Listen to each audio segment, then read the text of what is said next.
Good afternoon, everyone. Can I please ask you to take your seats, and those of you who feel comfortable to come to the front? It is our pleasure to welcome you to this last session of GFAR, which is the press conference. And I would like, first of all, to welcome the online audience. Welcome all of you here.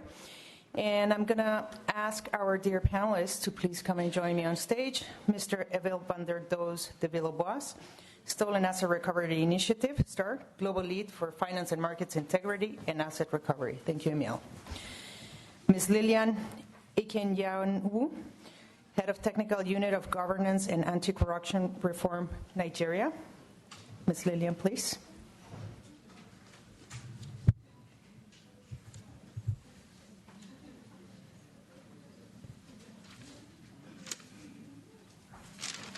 Thank you. Mr. J.C. Wellamuna, intimately known to GFAR attendees as Welly. Welly, please come and join us. Hi there. Thank you, Welly. Chairman of a Special Presidential Task Force on Recovery of Stolen Assets, Sri Lanka. Thank you. Mr. Marbrouk Khorshid, Minister of State, Domains and Lands Affairs, Tunisia. Minister, please.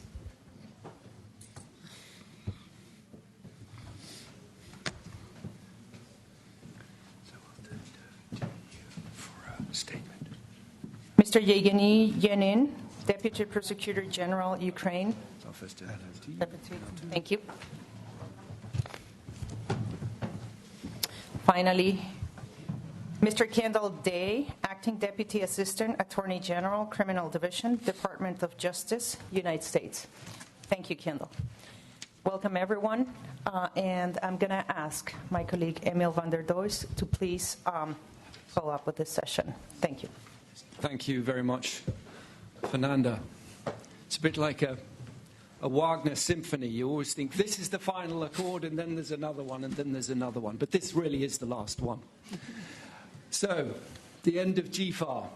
300 participants, 26 countries, almost 100 bilaterals, I believe. And those bilaterals, we keep emphasizing that because that's really the heart of what GFAR, the Global Forum on Asset Recovery, is all about. Ensuring that, and we've said that so often over the last couple of days, ensuring that practitioners get the time to sit down together, to iron out the differences, to understand the legal concepts and legal intricacies of the other system and work it out. And many of the participants have commented how useful those chance encounters or those planned encounters have been, and how that will bear fruit in the weeks and months ahead. But this is not only about practitioners meeting each other. What sets GFAR apart from lots of the other practitioners-typed conferences is that this also has a political high-level element. It's not just the practitioners from a country meeting practitioners from another country. They are here with their politically responsible decision makers. And that's something quite unique, that interaction between the technical and the political. And it allows for immediate feedback of where do we need more resources, where does a decision need to be taken, and it can go straight up, and those in decision-making positions are able to see what are the problems that their technicians are struggling with and how they can resolve it. So I think that's something that makes GFAR and previous AFARs very special. Other than that, of course, we had 3 days to talk about latest developments in asset recovery. What are the latest technological developments that can help us trace assets across borders? How can technological tools help us? We talked about the role of media and civil society in asset recovery. And as the Senior Vice President mentioned earlier, the recent cases in France show how useful and important civil society is in the struggle against corruption, not just by keeping political will alive and raising awareness, but also by actually taking action in courts. And so I think that again, is something that we discussed at length yesterday and that I hope we will see more of in the months and years ahead. Finally, we used the occasion of GFAR to sharpen our, in this case, stolen asset recovery initiative's presence online and publish new beneficial ownership guides for a number of countries, notably Latvia, Italy, Nigeria, Ukraine, Brazil, and UK. We updated the asset recovery guides for a number of countries, and we updated our online database, Star Asset Recovery Watch, and hope that that again enriches the discussion around asset recovery and helps us make progress. So, summing up, what was GFAR all about? In its essence, GFAR is an expression of the political will of all those 26 countries, requesting countries, the 4 focus countries, and requested countries, the financial centres without which we obviously, it takes, as Chayla said in her opening remarks, it takes 2 to tango, and it takes a requesting and a requested country to come together. And we saw that, of course, perfectly exemplified in the signing of the Memorandum of Understanding between the World Bank, Nigeria, and Switzerland for the return of the $321 million back to Nigeria to benefit the people of Nigeria. And it couldn't have set us off on a better course. So that is it from us, from STAR. I think we demonstrated that with creativity and tenacity, we can find, and requisite political will, we can find a legal way to make sure that stolen assets are recovered. Thank you very much, and I'm now going to hand it over to Ms. Lilian Ekon-Yanwu, apologies, from Nigeria for an opening statement. Thank you, Lilian. Thank you very much, Emil. On behalf of the Nigerian delegation, I want to thank, first of all, the 2 co-hosting countries, the United Kingdom and the US, for convening this forum and for all the preparatory process that went with it. I also want to thank the World Bank, the UNODC, and the STAR Initiative for the great work they have done over the period of several months to make this a success. And I also want to thank the strong delegation from Nigeria, the civil society, who have kept us on our toes and are still going to keep us on our toes as we go back home to receive the $321 million from Switzerland. Nigeria has had several high points in this whole process. There has been an intense preparatory process going over a period of several months. We have engaged with the STAR Initiative. There has been a lot of capacity building and interrogation of our processes. They have shown us a mirror through which we were able to identify the gaps and weaknesses in our systems and have encouraged us to start remedial action in a lot of the cases. The capacity building and the interrogation and interaction has cut across several stratas of government. They have worked with us in the executive, they have worked with the judiciary and the parliament, and each segment has understood the role we are to play in the whole asset recovery process. Now, also a high point for us is the signing of the MOU with Switzerland. And we recognize that it has placed us in a very peculiar situation, not only in respect of transparency and accountability to our citizens, but to also the whole world. This is the first time such a return is done in the public glare, and we know that the world is watching how we're going to use the process and how we're going to use the proceeds. And I think I speak for our entire delegation that we are aware of the responsibility this has placed on us, and we pledge to be as transparent and accountable as possible in order not to disappoint our citizens and also in order not to disappoint the rest of the world who are watching us. Because this is still the beginning of the process. We have a lot of assets that we're expecting. And if we put our right foot forward in this will encourage other delegations and other jurisdictions to also support us in the process of recovering our assets and in generally combating corruption. I think I'll stop there for now. Thank you. Thank you very much, Lillian.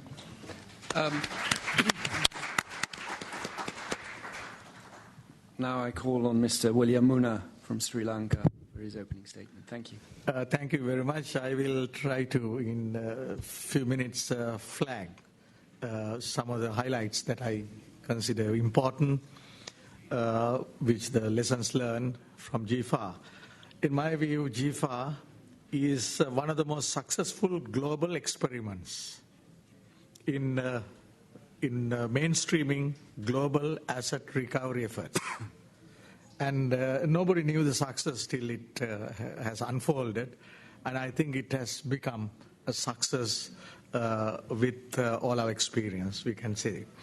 Secondly, I think it was a great opportunity for Sri Lanka to focus our own strategies for future, because it's a huge opportunity in every aspect. I mean, not only the policy level, when you go into the nuts and bolts of actual investigations. And we had 11 bilaterals, 1 quadrilateral, and also a large number of technical, discussions on into 34 cases, which and we have in this exercise we have shortened the remaining time of the investigation. That I think I need to highlight. Thirdly, there was a huge efforts put in by our own, with the assistance of the international experts who have been working with us. And we have learned during this period, particularly our financial investigations department, sorry, financial criminal investigations department, which is only 2 years old, which has now handled most complicated financial crimes which has never happened before. So I think the officials who are here from that and other investigative agencies have also now put a huge effort, unprecedented preparations for this, and I think the effort is fully worth, and that we will go forward with that strength. And I think another thing I want to highlight is that the GFAR and the preparations are altogether a huge investment into anti-corruption fight in Sri Lanka, rule of law, democracy, and also it's a huge investment in the people, for the people of Sri Lanka. Because that nobody can take away. We have learned this, and that's a huge investment in Sri Lanka. And we consider, Sri Lanka considers, unlike the previous regime now, civil society as our partners. So we are willing to work with them. And in fact, our Proceeds of Crime Act we are drafting, so the civil society will be in the working committee. And we consider them, and I think the whole world will have to believe one day that if they want to fight corruption, civil society is the friend and not foe. So I think that's some message I want to leave it with. And this global movement will now show that it is virtually impossible to hide stolen assets. So the GFAR is a classic example that we are getting much closer than ever before. As I indicated in one of the sessions, that we are so far not successful in bringing back any stolen assets yet, but with our own resources, we have already expatriated $20 million to Bangladesh on a cyber crime at very, which the Bangladesh Central Bank was attacked. Within days, we managed to stop and send the money back. And about a month ago, Taiwan Far Eastern International Bank became subject to cyber attack, came to, there was about 2.1 million landed in our soil, and we seized them and about to be expatriated, that money. So we are now looking forward to something back, onward transmission to Sri Lanka, not only outward transmission.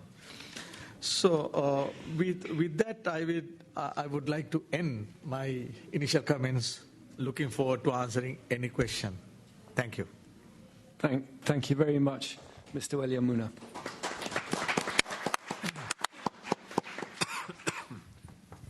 Et maintenant, je voudrais passer la parole.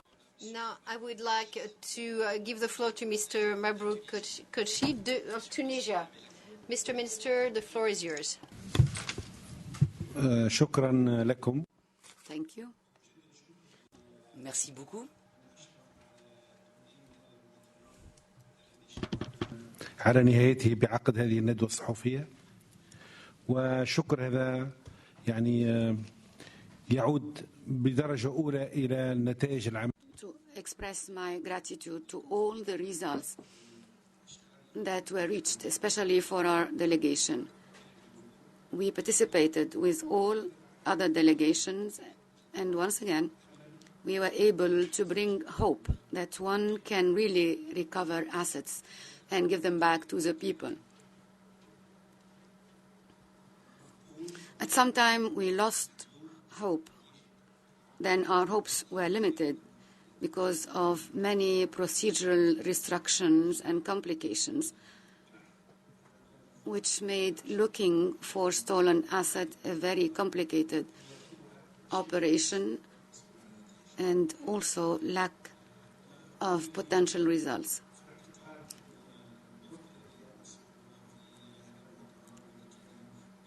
So in this conference, we had a delegation that clearly shows that Tunisia is very committed to be a partner in working to reach our goals. And when we go back, we will be more convinced that recovering stolen assets is definitely possible. It's a job that we need to carry on our shoulders because we need to be committed on the long range in order to be able to bring these assets back. We are seeing the light in the end of the tunnel. So we have a job, and you are sharing this job with us. We will be partners in the future in order to reach our expected goals. I do hope that 2018 will bring to the Tunisians that we represent and to our country more stolen assets, and we believe that the partnership with Switzerland will help. We are having bilateral talks with Switzerland, and these talks show that there is definitely a possibility to move forward. So we need to be committed and to work on the long range, and we will be supportive of all of our partners. This conference is not only important when it comes to the results or to the exchanges, but also because it shows that many countries in the future want to be lawful countries, not rogue countries, meaning that these countries are willing to fight corruption. So we will be talking in one voice. We need to be united to fight corruption, because corruption at all levels within the countries or outside is a genuine loss of capabilities for the people and the countries.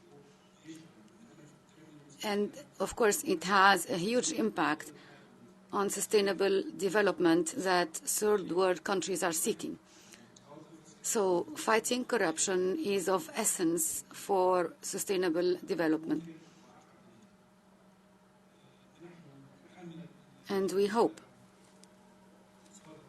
that this initiative, and also we'll have a final communique, but I hope that this initiative will in the future concentrate on the international independent database that may be based in the World Bank, so we can benefit from all common information brought by all countries in order to be able to recover assets.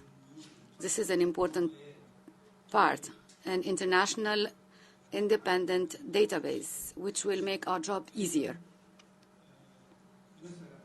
Another point, and I will conclude, because your time is precious and I want to listen to you as well. Another point, my last one, in fact, is that prevention is also very important. We need to follow on these kind of crimes and to prevent them. So first, supervision through very harsh laws, especially when it comes to banks, deposits, and those in the banks who are partners with people stealing money. We need to be able to supervise financial institutions. We need to get rid of safe havens, because it is some sort of a passive partnership with the criminals. And this needs to end. So law enforcement agencies should play a very important role, not only to track stolen assets, but to control the financial institutions that dealt with these assets for a while. So we are your partners in the World Bank, in the GFAR, United Nations, because we want to fight corruption and we want to enhance development. Our countries are a democracy and should fight corruption. Thank you very much.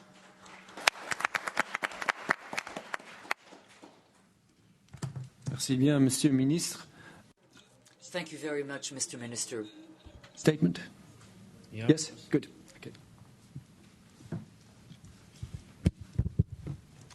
Thank you for giving me the floor. First of all, my deepest gratitude to the hosts of this event, United States of America, United Kingdom, World Bank, STAR, and I'm more than glad to see representatives of many countries and jurisdictions whom we are working on a daily basis. 1 year and a half, it appeared to be pretty difficult to expect some results in my country. When I entered my office, one of the first meetings was the leadership of the American embassy, and they were in despair as the cases have been solved. The level of trust towards the law enforcement was critical low, no asset recovery, and so on and so forth. But we come to this event with pretty good deliverables. $1.5 billion of confiscation. These are the real money which have already been wired to the budget of my country. Of course, this is just the small share of assets stolen by not only previous regime but the current officials, and we keep working on this. First of all, we could succeed in asset recovery due to dedication and continued support of our international partners, the same United States of America, Britain, Switzerland, Cyprus, Latvia, and some other partners whose we have pretty long list. Once again, my deepest gratitude for them. It's, this forum is a pretty good playground to exchange of views, new instruments, new institutions. As the opposite part, the criminals, they're always ahead of us. and darknet cryptocurrencies, they are becoming more and more popular among criminals, and the reply to this growing challenge could be done only by joint efforts. So I think that these issues should be addressed seriously with the circle of partners.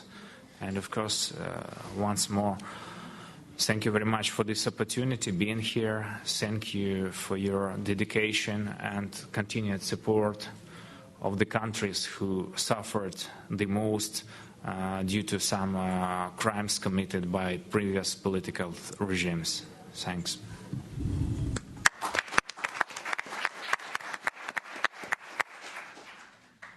So that concludes the opening statements by the 4 focus countries. We will now open it up to the press for questions. Yes, sir, at the back. Sorry, microphone. Yes, I have a question for Mr. Day. Sorry. You know, excuse me, can you use this mic, please?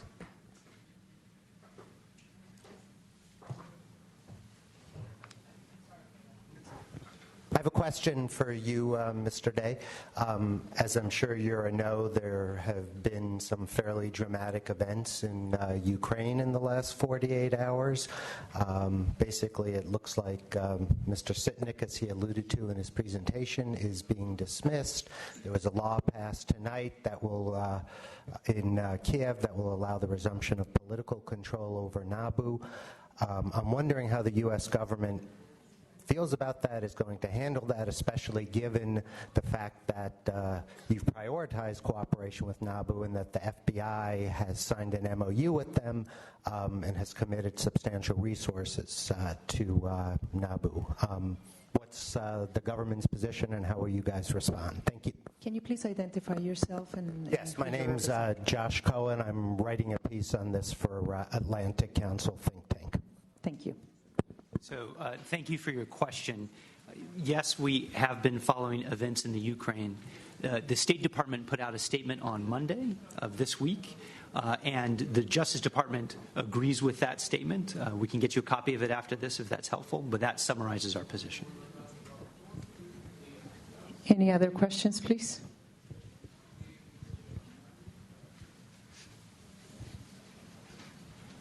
Can you please identify yourself? Hi, thanks for doing this. It's much appreciated. Lots of transparency is a good thing, obviously. Can I ask about the progress of talks with Nigeria? And the Nigerian representative was alluding to progress, but also not quite to the finish line. How much could you tell us from the US perspective about those talks and about the willingness of the US government to push that forward so the Nigerian people can be made whole? Thank you. Can I please ask you to identify yourself? Sorry. Yeah, sorry. Daniel Wrenches at Feature Story News. Thank you for your question. And obviously, I think we should hear from my Nigerian colleague as well. But I was able to participate in a number of discussions with the Nigerian delegation, and I think both sides came away feeling that we have a lot more common ground than you might assume from the outside. We both share an intense commitment to bringing the cases that are public now that we can talk about to a successful conclusion and repatriating as much of the assets that we recover as possible for the use and benefit of the Nigerian people. So all in all, I think we had a number of very encouraging and productive discussions between our two delegations this week. Yeah, just as the U.S. colleague has said, there were a lot of bilateral meetings with the U.S. in the course of these past 3 days, and communication got better. A lot of issues have been disentangled, and certain new agreements have been reached, and we look forward to rapid progress in the next few months. Thank you. You have a question? Can you please identify yourself? Yes, of course. Good evening. I'm Robert Thomas, and I'm an anti-corruption reporter for MLEX, a global news service. My question is to everybody, Mr. Day included, and it's about the MOU that was signed. And the question is, do you think this will form a model for repatriation agreements going forward, or are the situations so particular, country to country situation to situation, that each case will have to perhaps start from scratch or not rely on a model? But I just wanted to ask about the precedent of this MOU that was signed this week. Thank you. Somebody else want to?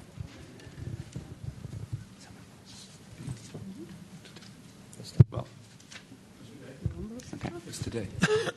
Sure, I can speak, but I don't want to monopolize the time up here. I think it really does vary country by country, and even, frankly, case by case, because it really depends on the source of the illicit funds that we're trying to recover, what mechanisms are already in place for the safe and transparent repatriation of that money, and ultimately where the money is supposed to go.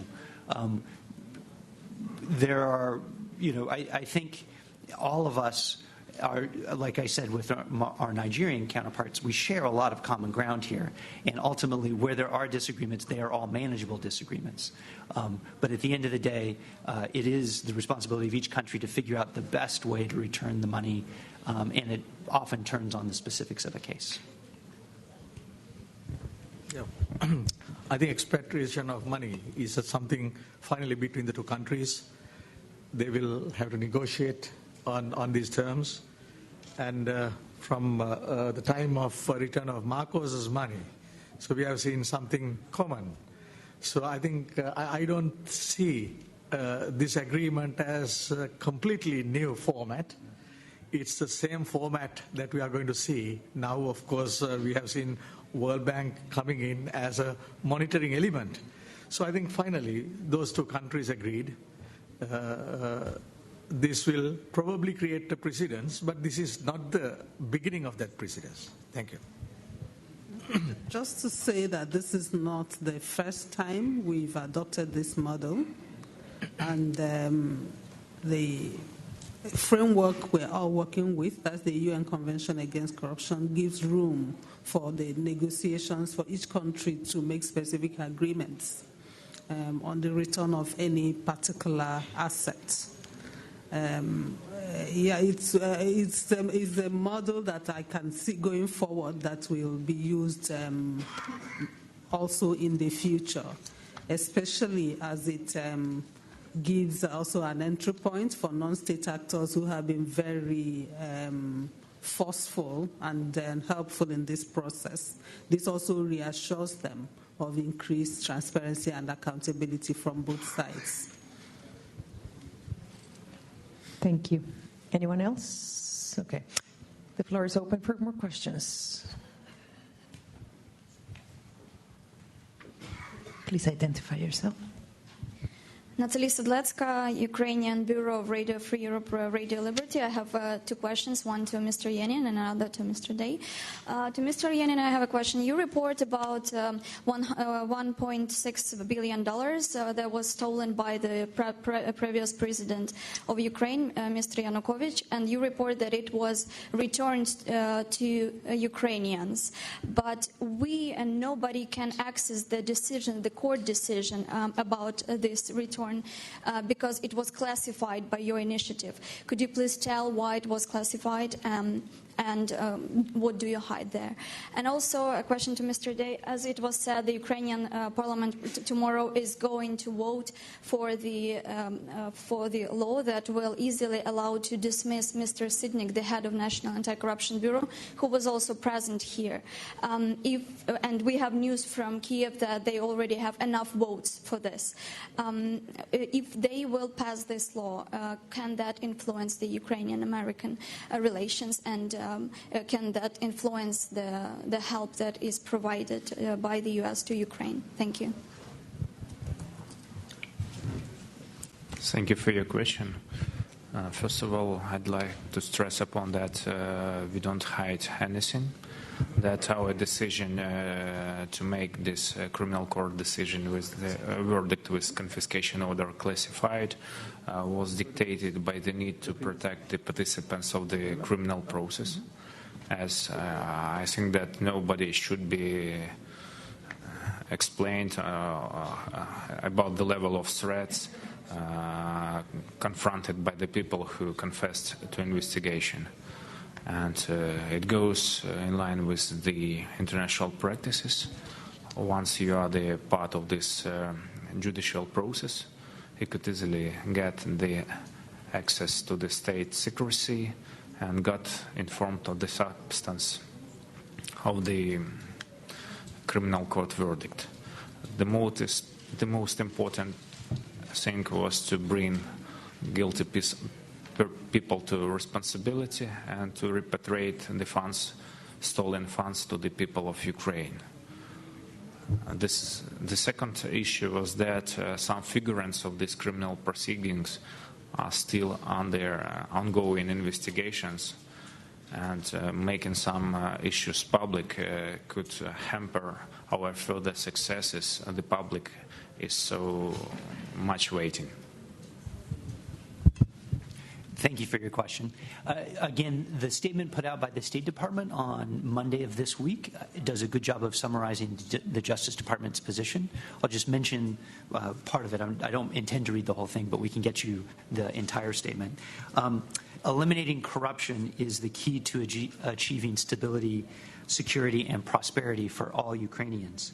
Recent events, including the disruption of a high-level corruption investigation, the arrest of officials in the NABU, and the seizure of sensitive NABU files, raise concerns about Ukraine's commitment to fighting corruption.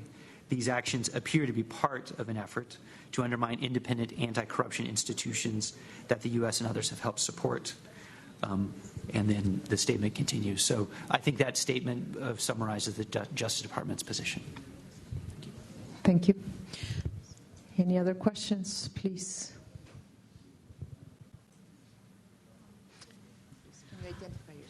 Yes, my name is Tatiana Voroshko, Voice of America. I just wanted to follow up on Natalia's question. The question wasn't about the situation which happened earlier this week, but this is a new development. This is a new legislation, a new draft, which makes it much easier to fire Mr. Sitnik, who was just here a few minutes ago saying that that's probably my last days on the job. So would this development make it more difficult for U.S. government to cooperate with the Ukrainian counterparts? Thank you. So thank you for that question. I haven't been following events in Ukraine quite as closely as you two ladies have, so I really can't comment on what happened today, but I can say that events that undermine the commitment to fighting corruption do raise those questions, as we said in our statement earlier this week. Thank you. Any additional questions? The floor is open, please.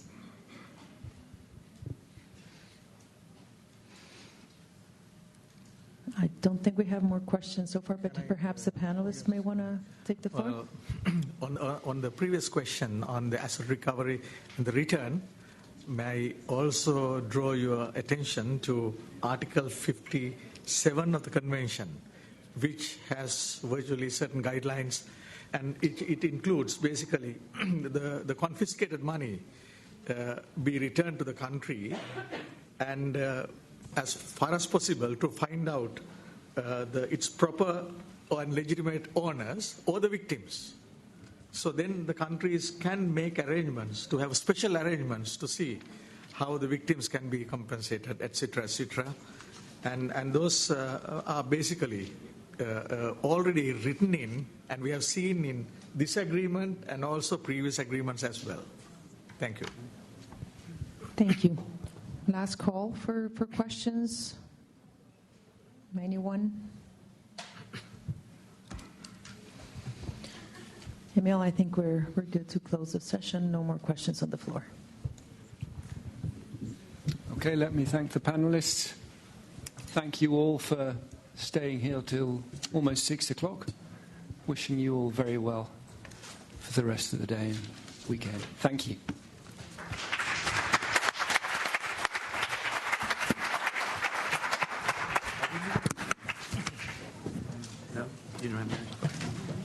Okay, thank you.